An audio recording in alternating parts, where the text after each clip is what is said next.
On Christmas Day, my daughter announced, "Wait at the airport, Dad. I'll be there soon to pick you up."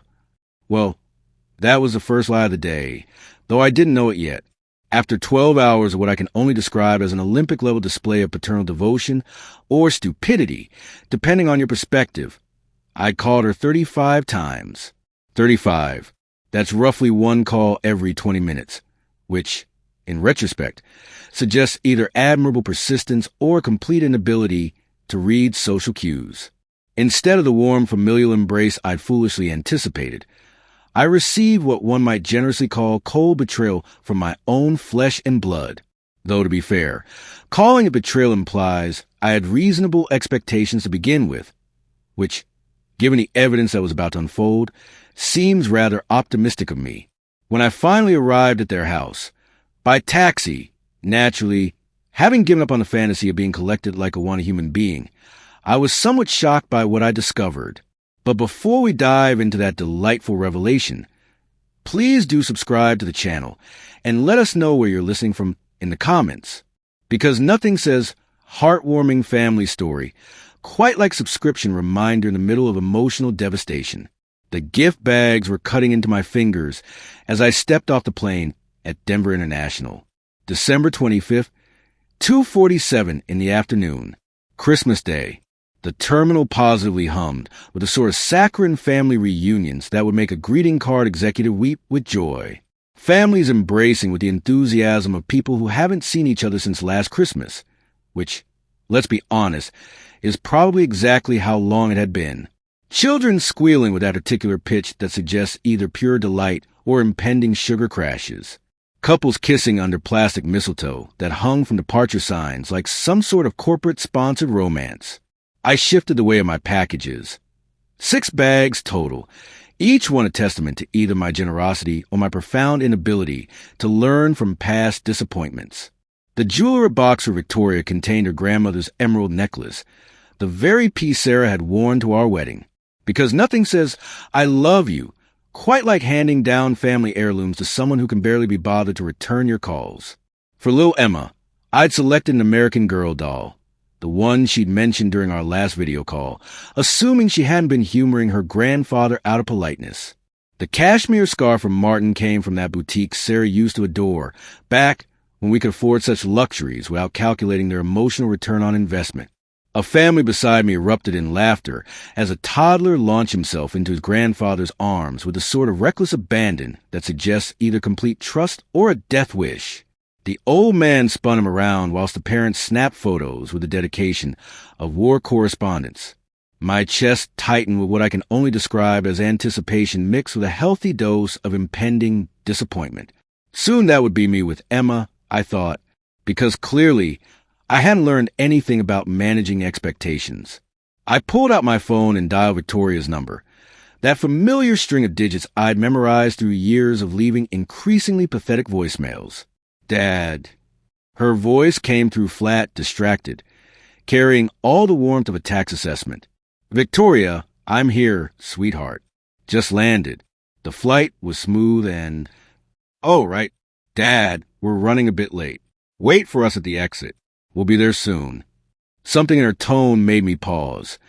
Perhaps it was a complete absence of anything resembling enthusiasm. No excitement, no warmth, just a sort of obligatory acknowledgement one might give a telemarketer who'd caught you at dinner time. "Is everything all right? You sound, everything's fine. We're just dealing with some last-minute Christmas chaos. You know how it is." But here's the thing. I didn't know how it was. Sarah and I had always been ready early for family arrivals. We'd circle the airport pickup lane 3 times rather than make someone wait, because apparently we were raised by people who believed in basic human decency. Should I grab the bags and head to baggage claim? Or do you want me to? "Dad, I really have to go. Just wait at the exit doors. We'll figure out when we get there." The line went dead before I could ask what exactly we'd be figuring out. I stared at my phone for a moment, watching the call duration tick over. 43 seconds of what could generously be called conversation. Around me, families continued their joyful reunions with the sort of enthusiasm that suggested they actually enjoyed each other's company. Revolutionary concept, really. A woman roughly my age hugged her son with such intensity, one briefly worried she might crack his ribs.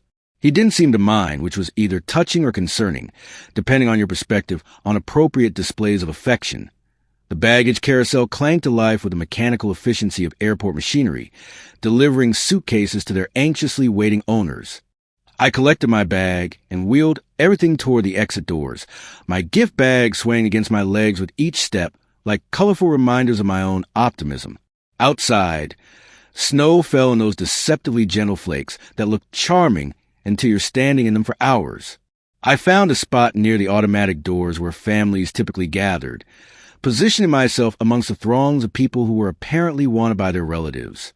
Other travelers streamed past me toward waiting cars. Engines hummed. Doors slammed. Tires crunched through slush with the satisfying sound of people going somewhere they were expected. I checked my watch. 3:05. A young father hurried past, carrying a car seat with one hand and pulling a suitcase with the other, because nothing says Christmas efficiency quite like juggling infant safety equipment in a snowstorm. His wife followed, chatting excitedly about Christmas dinner plans in the sort of animated way that suggested genuine anticipation rather than grim obligation. My phone buzzed with a text from Victoria. Still running late. Be patient. Be patient. Not sorry or will hurry or can't wait to see you. Just be patient. As if I were a particularly demanding customer service inquiry rather than her father who just traveled across the country to spend Christmas with his family. I arranged my gift bags around my feet like colorful sentries, each one representing hours of careful selection and what was beginning to feel like misguided optimism. The jewelry box sat on top of Victoria's pile, containing those emeralds that had graced 3 generations of Baker women. Now they were destined for someone who couldn't be bothered to answer her phone. Another family walked past, the teenage daughter rolling her eyes at something her mother said. But she was smiling, actually smiling. The sort of smile that suggested she was exactly where she wanted to be, surrounded by people she genuinely enjoyed. What a novel concept. I pulled up Victoria's contact information, my thumb hovering over her name like a pianist contemplating a particularly challenging piece. Perhaps I should call Martin instead. He always answered more quickly. But something held me back. Maybe it was the last vestige of hope that this was all some sort of misunderstanding rather than a carefully orchestrated display of indifference.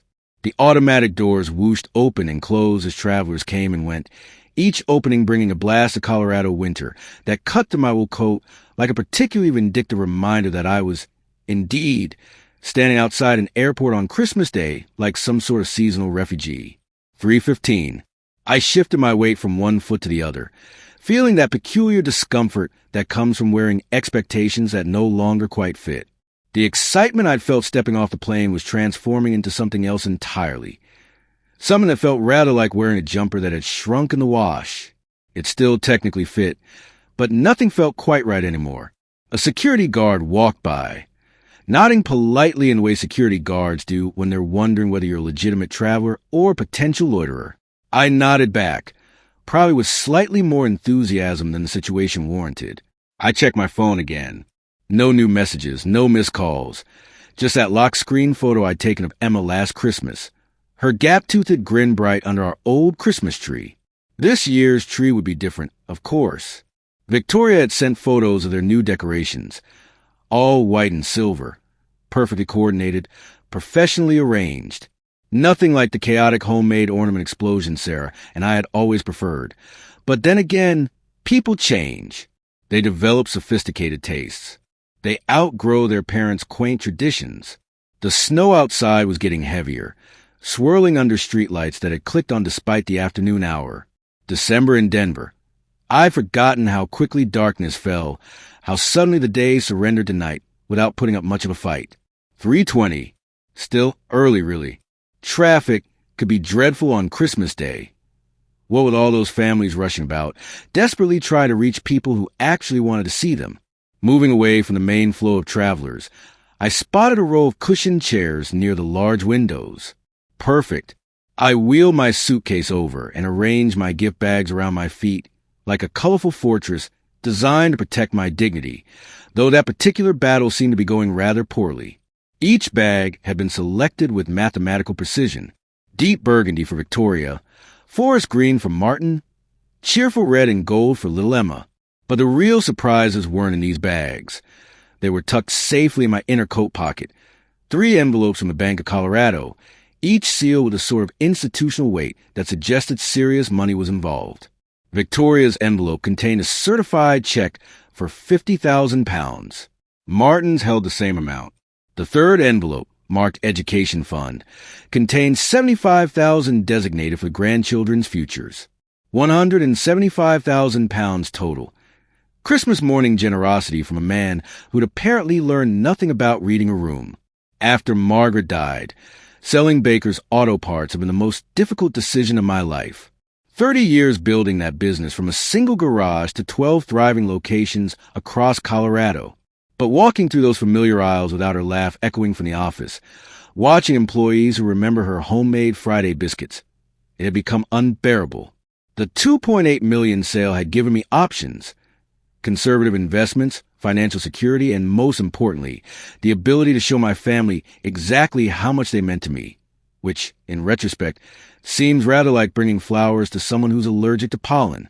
I pulled out Victoria's envelope and ran my thumb along the sealed edge.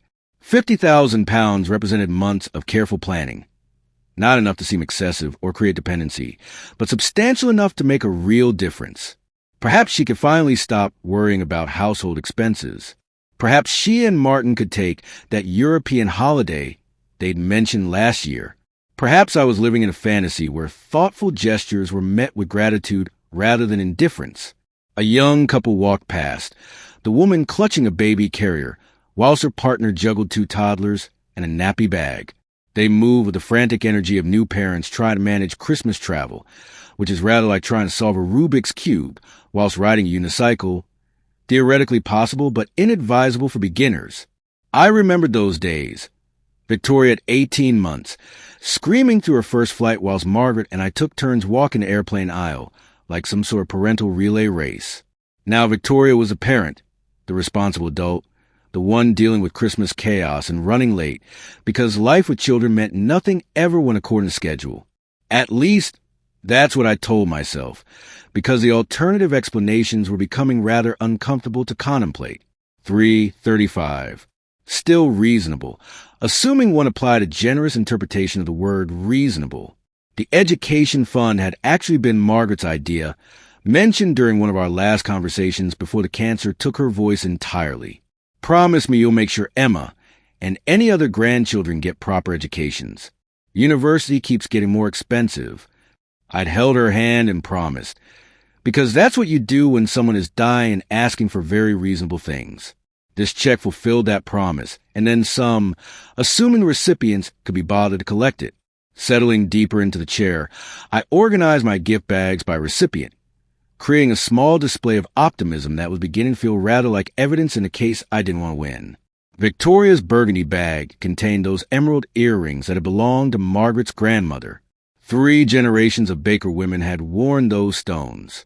Now they would grace Victoria's throat, connecting her to a legacy of strong women who'd built something meaningful, assuming she could spare the time to put them on between ignoring my phone calls and my mobile buzzed, another traveler calling someone, their voice carrying across the waiting area with practice efficiency.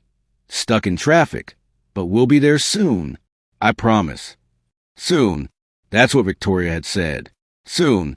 I adjusted my gift bag ribbons and leaned back to watch the steady stream of families reuniting near the exit doors, each embrace serving as a reminder of what normal family relationships look like. The checks in my pocket represented more than money. They were proof of a father's love, carefully planned and precisely executed. When Victoria saw that £50,000 amount, her eyes would widen the same way they had when she was 7, and found the bicycle under our Christmas tree. When Martin realized his father-in-law had thought to include him equally, his respect would deepen. And when I explained the Education Fund, they'd both understand that I wasn't just thinking about today. I was investing in their children's futures, worth every minute of waiting. Or so I kept telling myself, like a particularly stubborn form of self-hypnosis. By 4:30, the cushioned chair had become rather less comfortable than advertised. My back ached from sitting in the same position, and the gift bag seemed to be gaining weight through some mysterious airport phenomenon. The entrance doors continued their mechanical swooshing, bringing blasts of December air that cut through my wool coat with the efficiency of seasonal spite. 4:47. Time to relocate before hypothermia set in. Gathering my belongings required strategic planning worthy of a military operation. Suitcase handle in right hand, 3 gift bags looped over left arm, remaining bags clutched in left fist. I shuffled toward the main terminal area like some sort of Christmas Sherpa, away from those treacherous entrance doors that seemed determined to freeze me into submission. The coffee shop near Gate B15 offered salvation in the form of a small table and chairs that looked marginally more comfortable than standing in a snowstorm. I arranged my colorful fortress around the table legs and ordered a large coffee from a tired-looking barista who wished me Merry Christmas, with a sort of practiced efficiency that suggested she'd been saying it every 3 minutes for the past 8 hours. 5:15. The coffee warmed my hands, but couldn't touch the chill that had settled into my bones, the sort of cold that comes from the gradual realization that you might be the only person taking this family reunion seriously. Other travelers moved past my table with enviable purpose. Families heading to Gates, couples embracing after successful pickups, business travelers checking phones whilst walking briskly toward exits. Everyone except me seemed to know exactly where they were going and when they'd arrive, which was either impressive organization or basic human courtesy. I pulled out my phone and stared at Victoria's contact information. No missed calls, no new messages since that brief "be patient" text hours ago. Traffic couldn't possibly be this dreadful. Not for 3 hours. Not unless every vehicle in Denver had simultaneously decided to break down in the most inconvenient locations possible. By 6 o'clock, hunger was gnawing at my stomach with the persistence of a particularly demanding pet. I purchased an overpriced sandwich from the coffee shop and ate mechanically whilst watching the entrance area through the windows. Each approaching family quickened my pulse. Each group of strangers walking past deposited another layer of disappointment into my chest like sediment in a river. 6:45. Dinner time on Christmas Day. Families across the country were gathering around tables, sharing stories, opening presents, creating those memories that would later be described as magical in holiday newsletters. I was sitting alone in an airport coffee shop, guarding gift bags like some sort of department store Father Christmas who'd lost his way. The rational part of my mind offered perfectly reasonable explanations. Holiday traffic, last-minute Christmas preparations. Perhaps Emma had fallen ill and they needed to arrange childcare. Victoria had always been rather dramatic about minor inconveniences, a trait that had been charming in a 5-year-old but was somewhat less endearing in a 30-something mother. But that nagging voice in the back of my head was whispering different possibilities entirely, and those whispers were becoming rather difficult to ignore. 7:30. The coffee shop began its closing procedures. Chairs stacked on tables. The barista wiping counters with the obvious exhaustion of someone who'd been dispensing caffeinated cheers since dawn. Time to relocate once again, because apparently my evening was going to consist of a grand tour of Denver International's seating arrangements. I repositioned myself near the main information desk, closer to the airport's heating system and further from any remaining shreds of dignity. My expensive leather shoes had developed uncomfortable pressure points from hours of standing and walking with heavy bags, whilst the emerald necklace box pressed against my ribs through my coat pocket like a sharp reminder of misplaced affection. 8:15. Nearly 6 hours since landing. This had moved well beyond holiday traffic into territory that could only be described as deliberate avoidance or genuine emergency.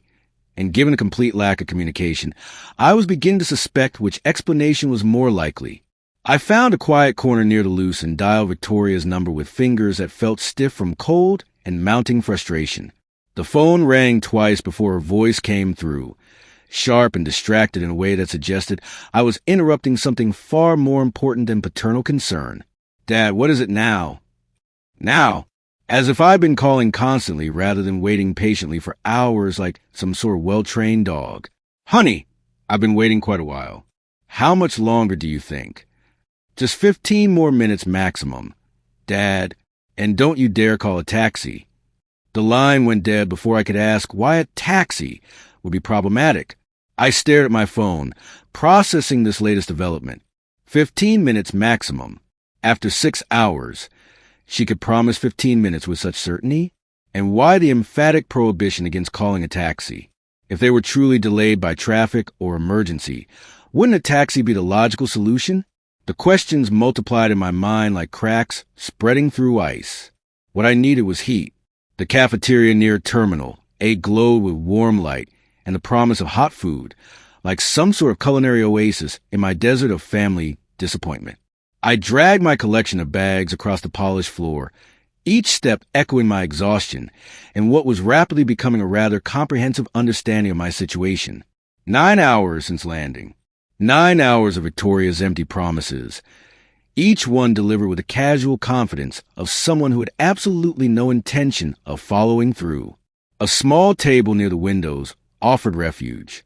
I arranged my gift bags around the table legs like colorful guards, each one representing thousands of pounds of thoughtful preparation that was beginning to feel rather like evidence of my own stupidity. The emerald necklace, the education fund, the 50,000-pound checks that were supposed to bring joy rather than this peculiar combination of humiliation and enlightenment. Can I get you anything? The cafeteria worker looked at me with practiced kindness, probably wondering why someone was spending Christmas evening alone in an airport with enough gift bags to stock a small shop. Coffee, black, and whatever soup you have. The tomato soup arrived lukewarm, but I wrapped my cold hands around the bowl anyway, watching steam rise from the surface and fog my glasses. Through the condensation, my reflection looked like a stranger, tired, aged, and sporting a particular expression of someone who was beginning to understand exactly how foolish they'd been. 200,000 pounds. That's what Victoria's education had cost me, and the figures surfaced from memory with crystalline clarity. 6 years of private university, graduate school, sorority fees, that study abroad program in Italy. I'd worked overtime at Baker's Auto Parts every weekend for 4 years straight to pay those bills, whilst other fathers my age played golf or took weekend trips with their wives. Margaret had warned me, "You're spoiling her, Roger. She never thanks you for anything." But I dismissed her concerns because Victoria was ambitious, driven, deserving of every opportunity money could provide, which, in retrospect, seems rather like training someone to expect everything whilst appreciating nothing, a masterpiece of parental strategy, really. The soup grew cold as memories flooded back with uncomfortable clarity. Victoria's graduation day, when I had driven 8 hours to attend her ceremony, and she'd spent 15 minutes with me before rushing off to celebrate with friends. No mention of the sacrifices, no acknowledgement of the extra shifts I'd worked to pay for that diploma. Her wedding, where she'd seemed embarrassed by my simple speech about hard work and family values, whilst Martin's parents delivered eloquent toasts about literature and philosophy. I'd talked about the dignity of honest labor. They'd quoted Proust. The contrast hadn't been lost on anyone, least of all me. Christmas mornings when she'd open expensive gifts with casual expectation, as if my generosity was her birthright rather than my choice. Each memory stung more than the last, building a rather comprehensive case for profound parental failure. I pulled out my wallet and stared at the 3 sealed envelopes. 175,000 pounds in certified checks, more money than most people saw in years, casually dismissed would be patient and don't call a taxi. That taxi prohibition still puzzled me. If they were genuinely delayed, why forbid the obvious solution? Unless, and here was a thought that hit me like cold air through an opening door, unless they weren't delayed at all. What if Victoria simply didn't want to collect me? What if this was intentional neglect designed to teach me some lesson about convenience or expectations? I thought about the BMW I'd helped her purchase for university, the apartment deposit I'd covered without question, the credit card bills I'd paid with barely a glance at the amounts. Every gesture of love translated into financial support. Every expression of care measured in pounds sterling. Had I raised a daughter or created a creditor, a young family sat at the table across from me, sharing chips whilst their toddler colored with crayons. The parents took turns wiping the child's fingers, laughing at his artistic efforts. Simple moments, free moments, the sort of Christmas memory that didn't require checkbooks or sacrifice. When had my relationship with Victoria become purely transactional? When I love you becomes synonymous with what do you need money for this time? My phone sat silent on the table, offering no calls, no texts, no explanation for why her 15 minutes maximum had stretched past the 30-minute mark.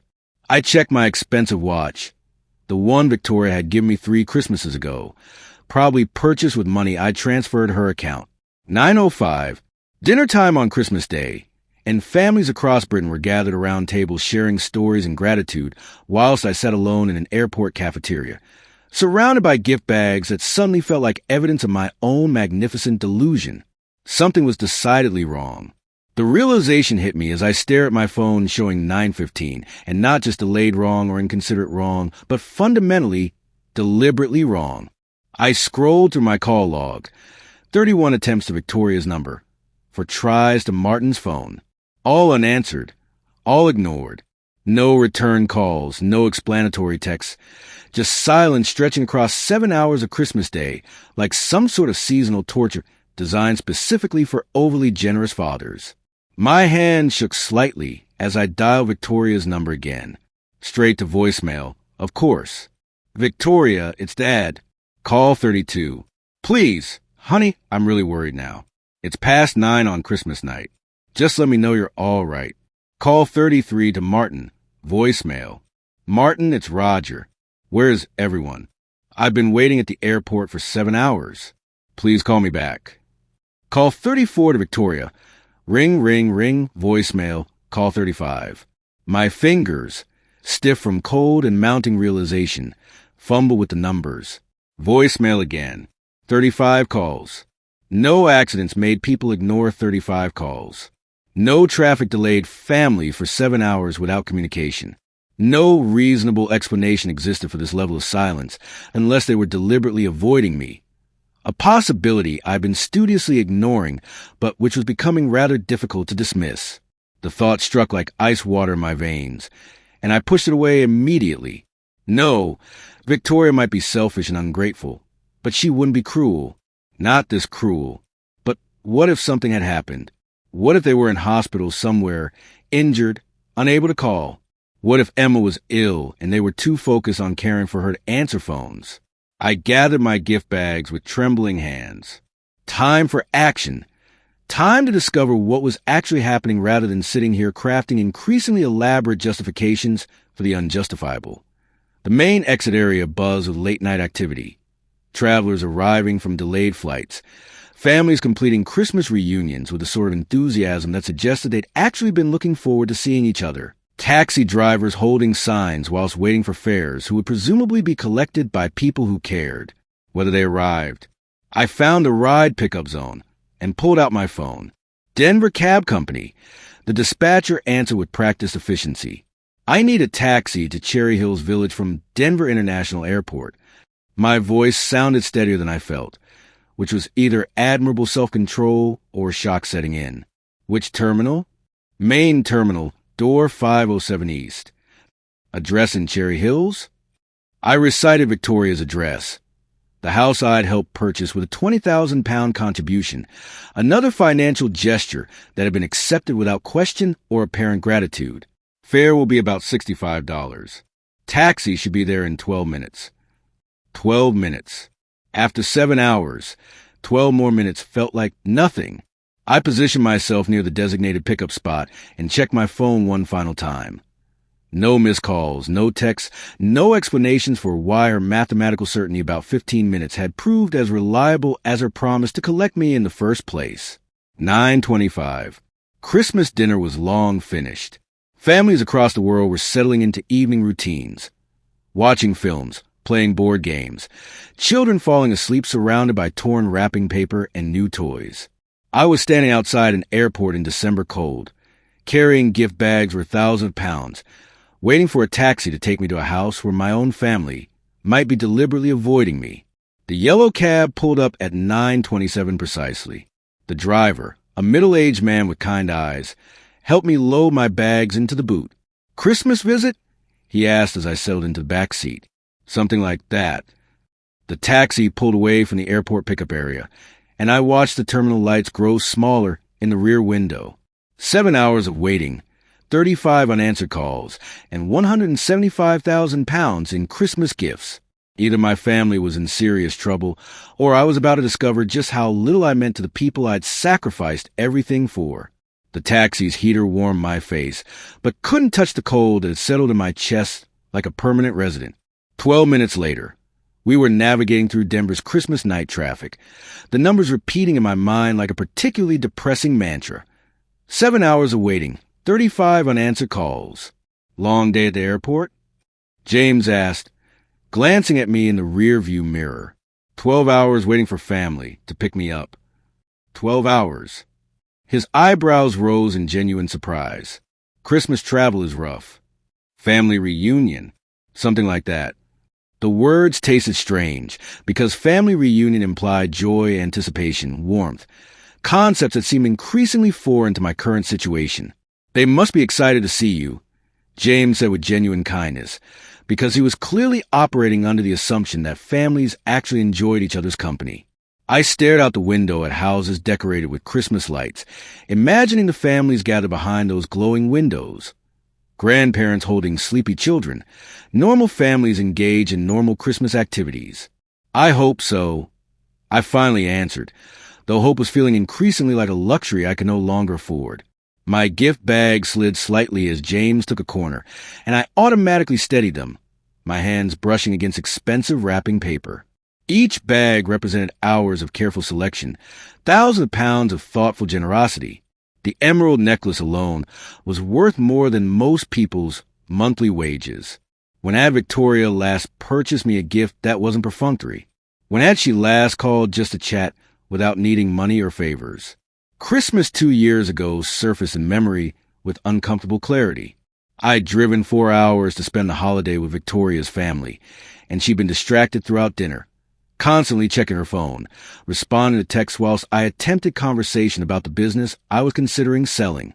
When I'd given her those expensive pearl earrings, Margaret's suggestion from the year before she died, Victoria had thanked me politely and immediately returned to her mobile.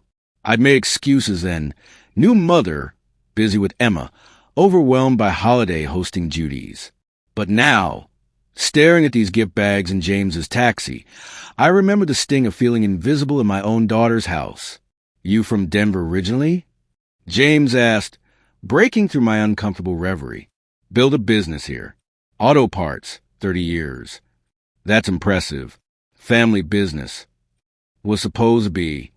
The admission slipped out before I could stop it. Daughter went to university instead.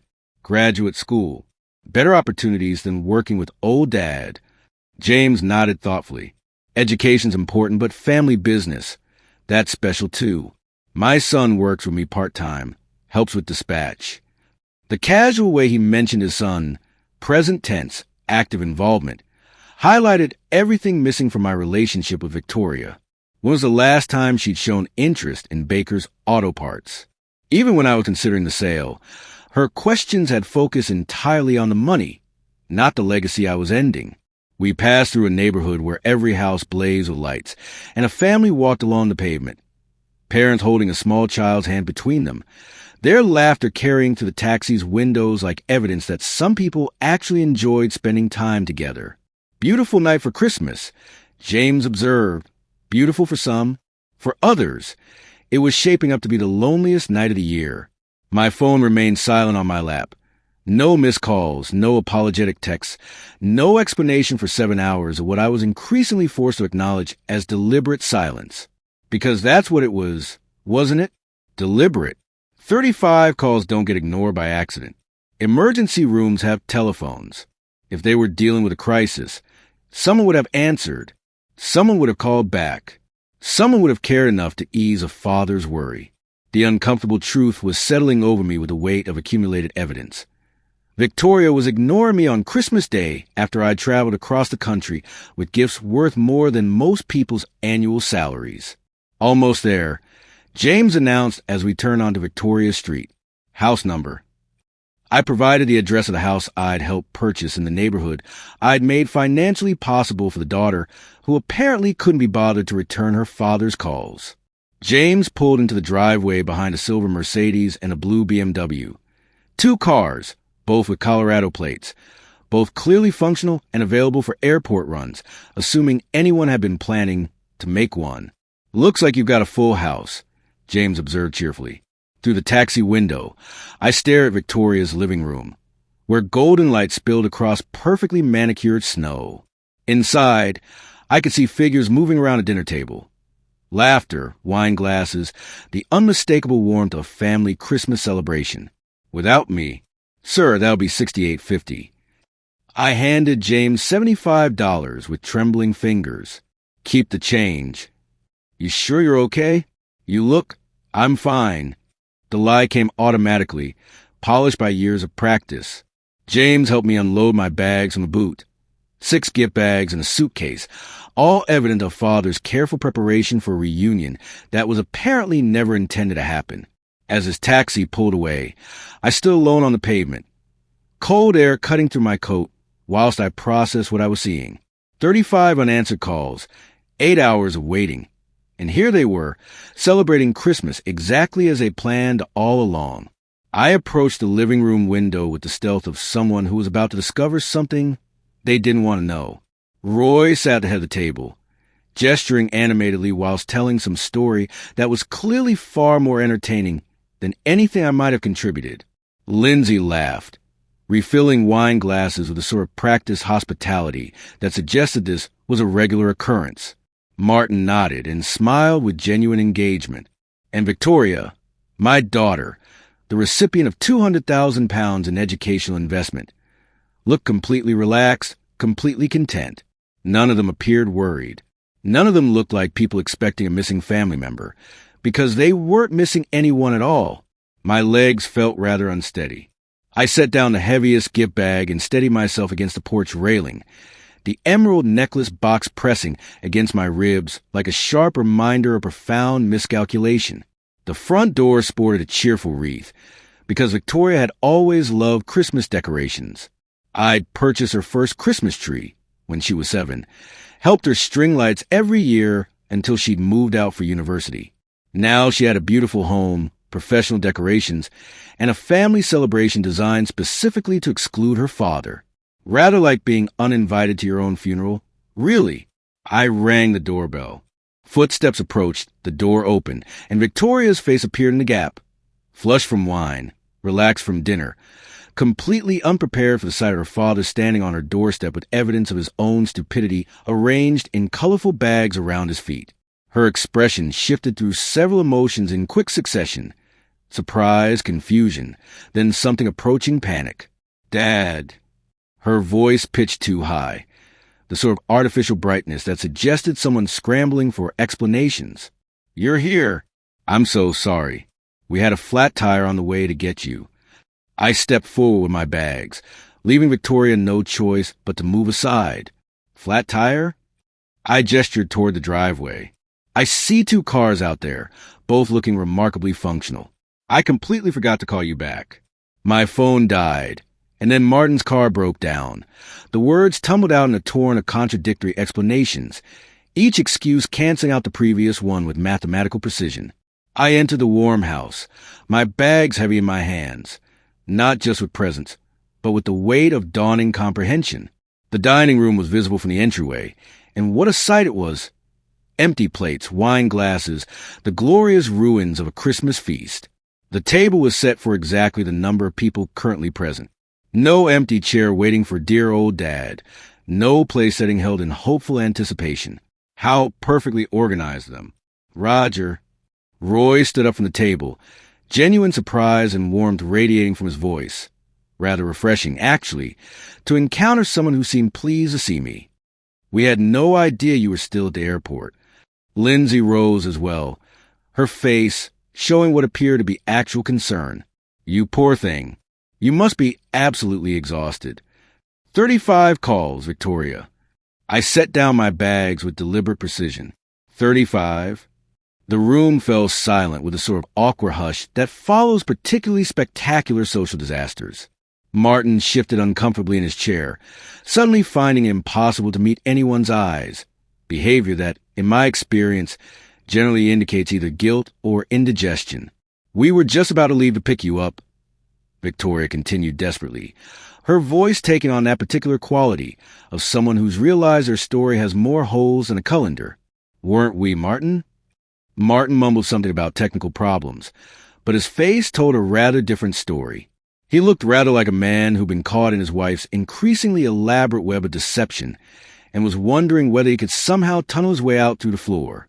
"I see you managed to have Christmas dinner without me," I observed with what I hoped was admirable restraint. Roy looked genuinely confused. "Victoria said you weren't arriving until tomorrow morning, that your flight was delayed." The silence that followed could have been bottled and sold as a demonstration of what happens when lies collide with reality. Victoria's face drained of color faster than a broken sink. Martin suddenly found his wine glass absolutely fascinating, a remarkable vintage, apparently, judging by the intensity of his study.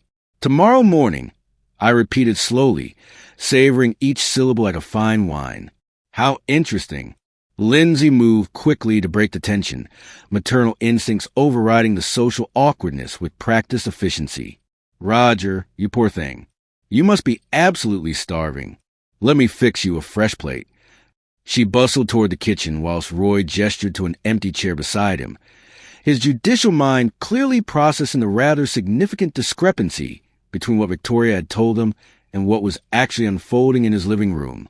"Please sit," Roy said warmly. "We'll sort this all out, but first you need food and rest." I settled into the chair, carefully placing my gift bags beside me like colorful witnesses to this unfolding drama. The expensive burgundy bag containing Victoria's emerald necklace leaned against my leg, a tangible reminder of misplaced generosity and spectacular misjudgment. Victoria launched into nervous chatter with the desperation of someone trying to fill an uncomfortable silence with enough words to somehow make reality go away. "Dad's fine, aren't you, Dad?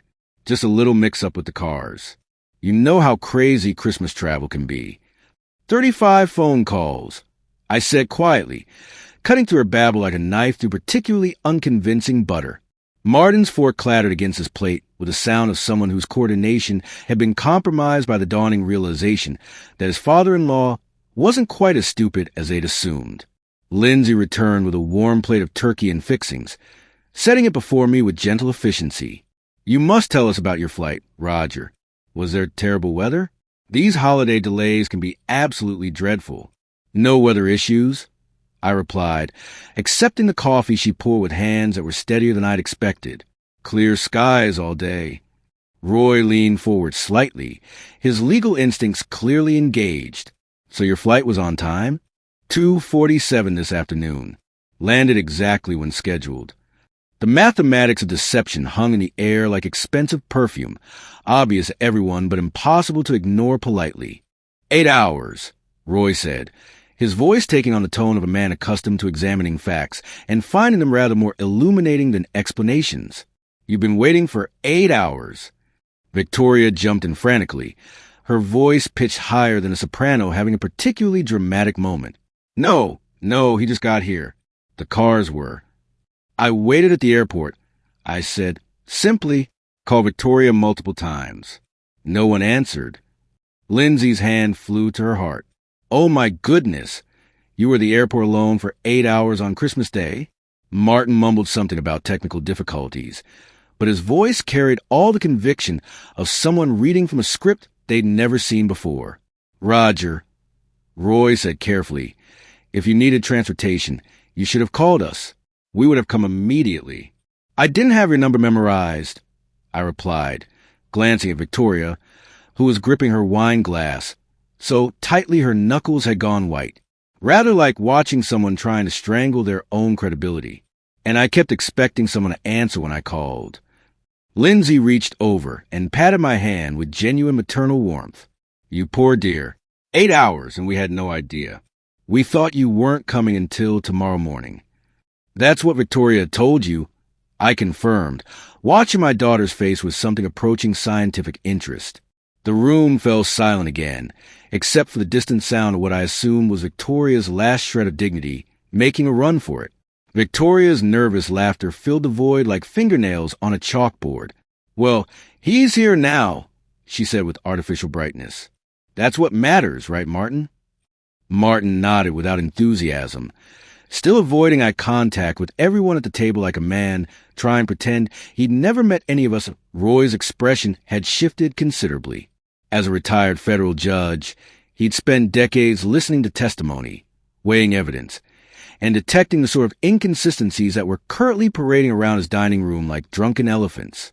His daughter-in-law had told him Roger wasn't arriving until tomorrow, yet here Roger was, having waited 8 hours for a pickup that never came.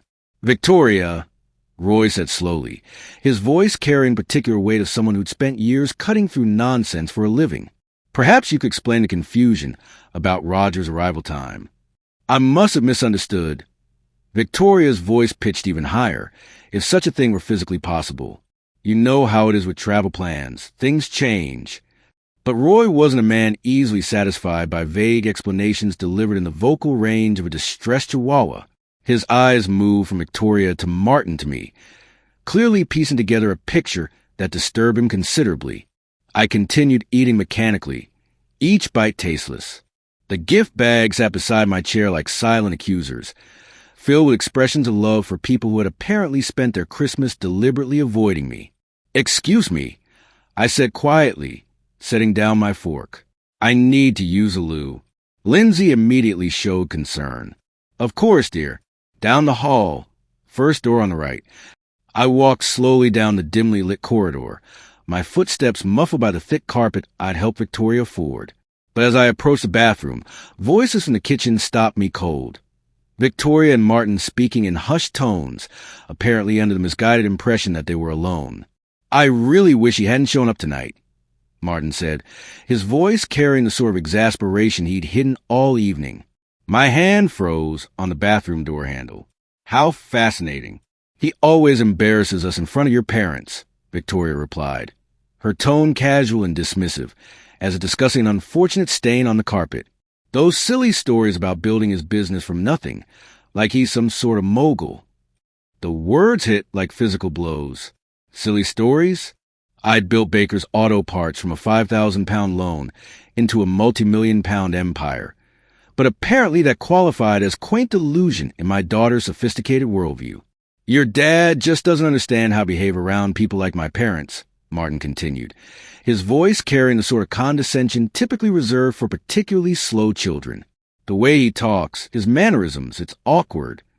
I stood in that hallway, surrounded by the warmth of a house I'd helped purchase, listening to my daughter discuss my mortality, like a stock option that would eventually mature.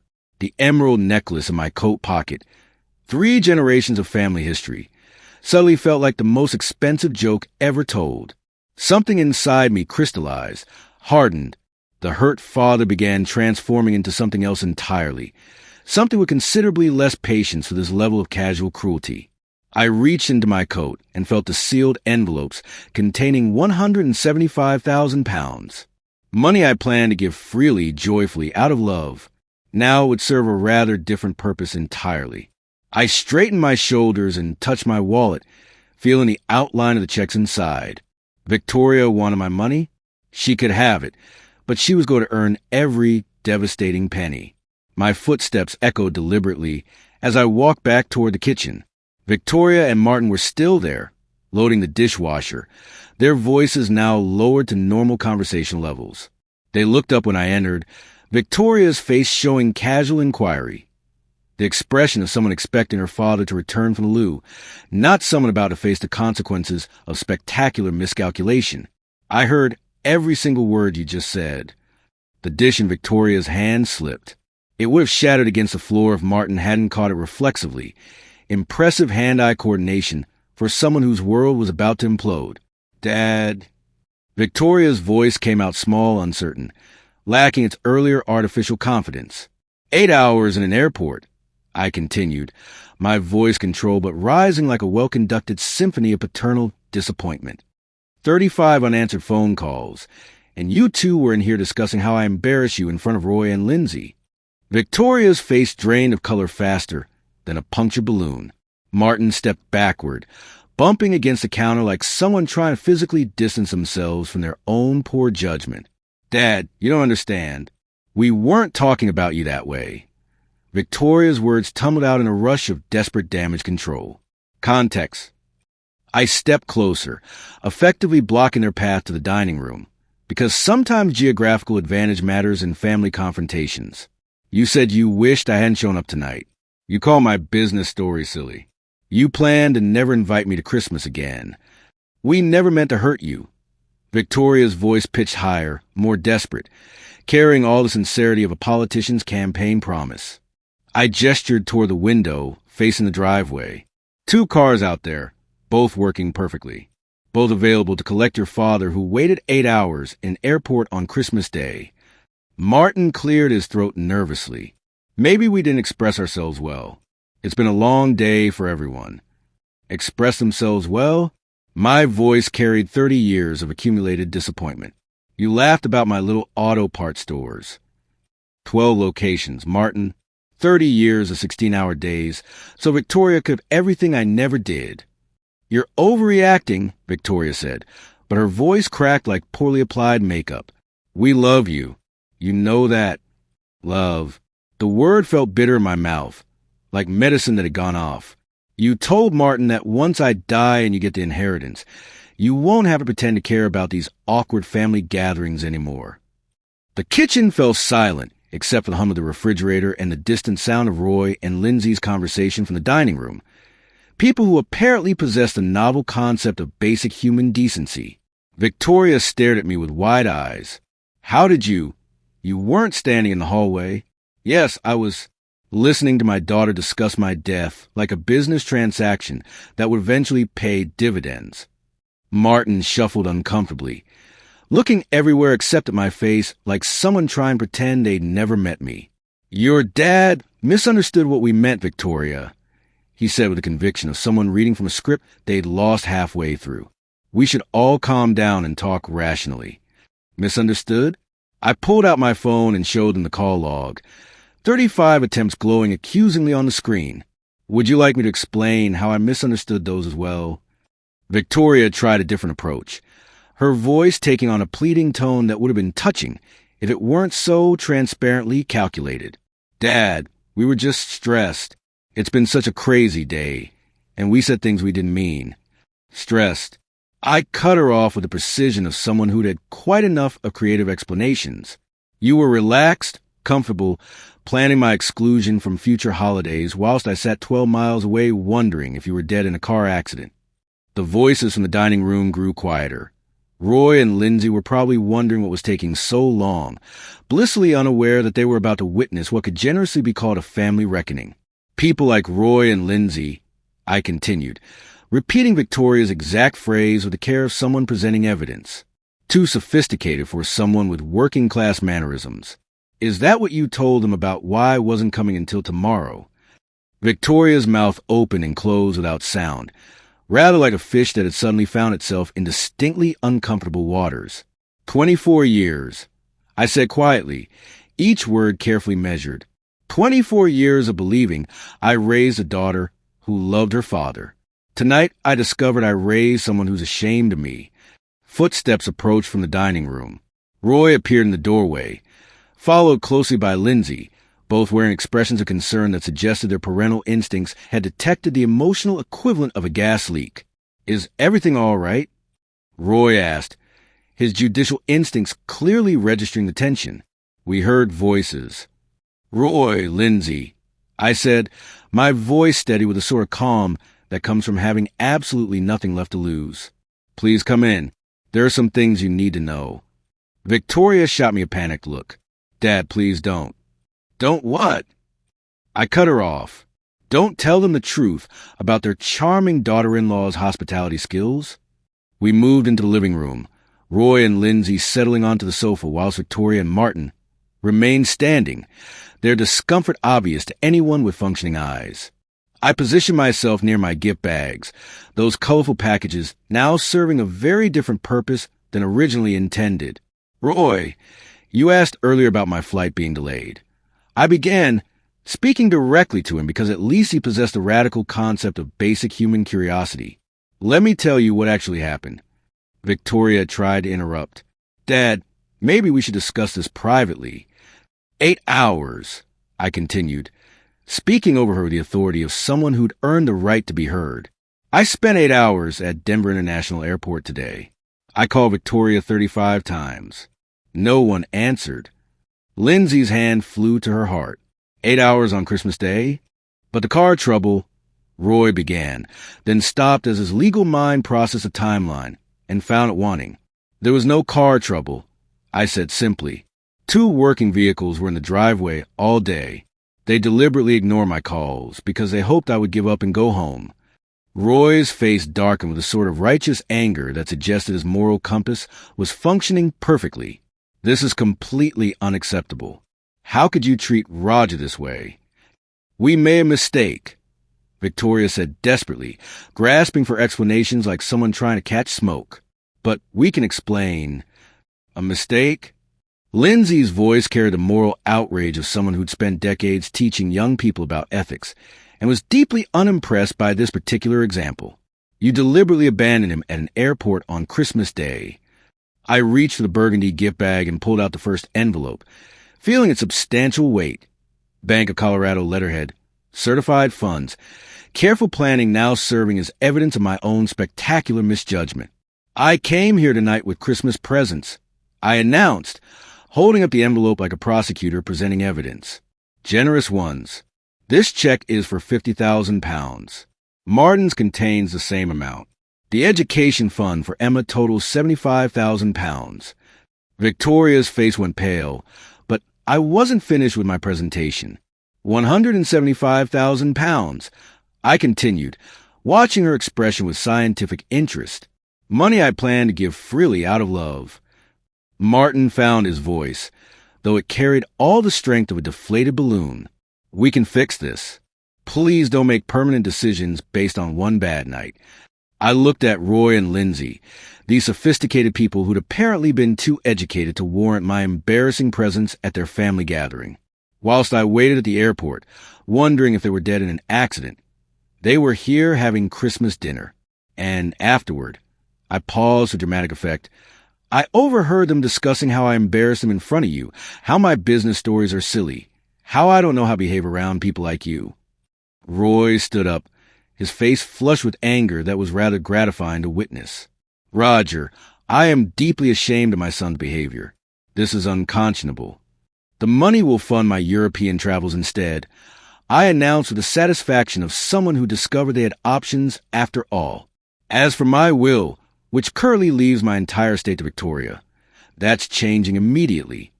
Victoria's composure finally cracked like poorly maintained plaster. You don't mean that. We're family. Family?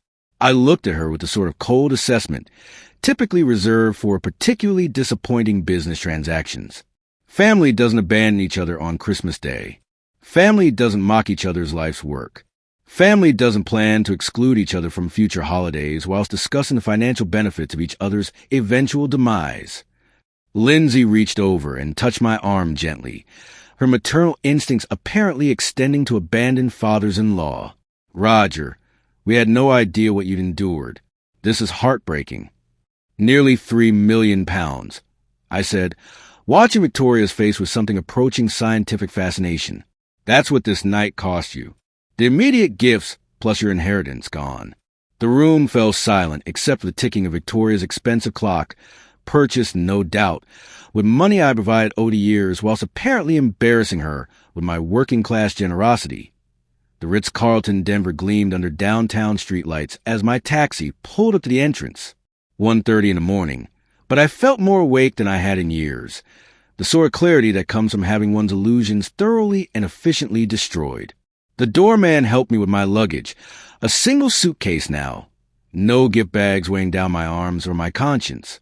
Rather liberating. Actually, crystal chandeliers cast warm light across marble floors as I approached the reception desk. Behind a polished counter, a young woman with kind eyes looked up from her computer. Welcome to the Ritz-Carlton Denver. How may I assist you tonight? I need accommodation for an extended stay, I said, my voice carrying new confidence. The sort that comes from having burned bridges so thoroughly that retreat is no longer an option. At least a month, possibly longer. Certainly, sir. We have excellent long-term rates available. Her fingers moved efficiently across the keyboard. Business or leisure? Pure leisure, I replied, and the words felt foreign but wonderful, like speaking a new language I was eager to master. I'm starting an entirely new chapter in my life. She smiled genuinely. Refreshing, really, to encounter someone who seemed pleased by my existence. How exciting. Any specific amenities you'd like to ensure are included? I thought about Victoria's house, the house I'd helped purchase, where I'd been treated like an inconvenience that had overstayed its welcome. The finest accommodations you have, I said with the sort of decisiveness that comes from having nothing left to lose. Money is no object. 20 minutes later, I stood in a corner suite overlooking the city, floor-to-ceiling windows revealing Denver's lights stretching toward the mountains like a constellation of possibilities. I set my suitcase on the king-size bed and walked to the window, pressing my palm against the cool glass. For the first time in years, I was spending money on myself rather than financing other people's ingratitude. Revolutionary concept, really. The leather chair at the mahogany desk felt luxurious as I settled in with the hotel's complimentary laptop. European travel websites filled the screen. Italy's Tuscan countryside, France's Loire Valley, Spain's coastal cities. £125,000 would fund months of first-class accommodations, Michelin-starred restaurants, private tours of art galleries I dreamed of visiting whilst working 16-hour days to pay for someone else's sophisticated education. I pulled out my wallet and looked at the space where Victoria's and Martin's checks had been, empty now, but not with loss, with possibility. Those envelopes were safely in my coat pocket along with Emma's education fund, money that would create memories for me instead of financing ingratitude. My phone buzzed with a text message from Victoria.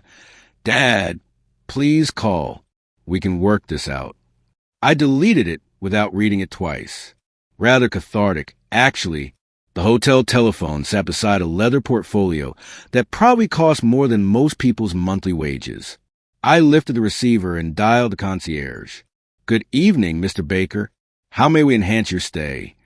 I'd like to speak with someone about European travel packages tomorrow. The most comprehensive options available." "Absolutely. I'll arrange for our premier travel consultant to meet with you at your convenience. Any particular regions of interest?" "All of them," I said, surprising myself with the freedom in that statement. "I have the time and resources to see whatever interests me." After hanging up, I walked to the bathroom. Marble counters, heated floors, a soaking tub that could comfortably accommodate someone who'd spent 8 hours in airport seating. The face in the mirror looked different than it had this morning. Tired, yes, but not defeated. The eyes held something new. Satisfaction, perhaps, or simply the relief that comes from having realistic expectations about one's place in the world. I returned to the desk and opened a portfolio, finding elegant hotel stationery that had never been used to guilt-trip ungrateful relatives. With the hotel's gold pen, probably worth more than the gifts I'd carried around an airport all day, I began making notes. Spring in Italy, summer on the French Riviera, autumn in Spain, winter wherever warmth called to me. No schedules dictated by ungrateful children. No Christmas visits to people who mocked my life's work behind my back. No more sacrifice of my happiness for those who saw my generosity as weakness rather than love. The clock on the bedside table showed 1:55.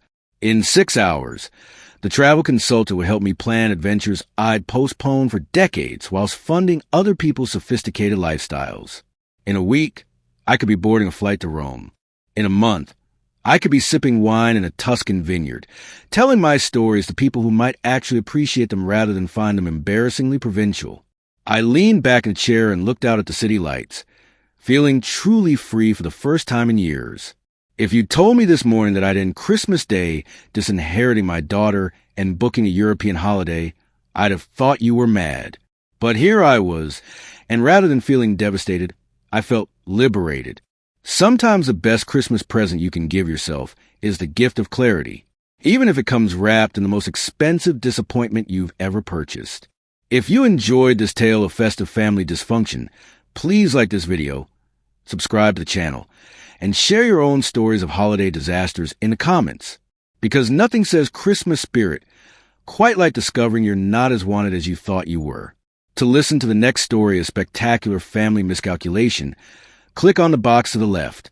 Thank you for watching, and may your own Christmas celebrations involve people who actually want you there.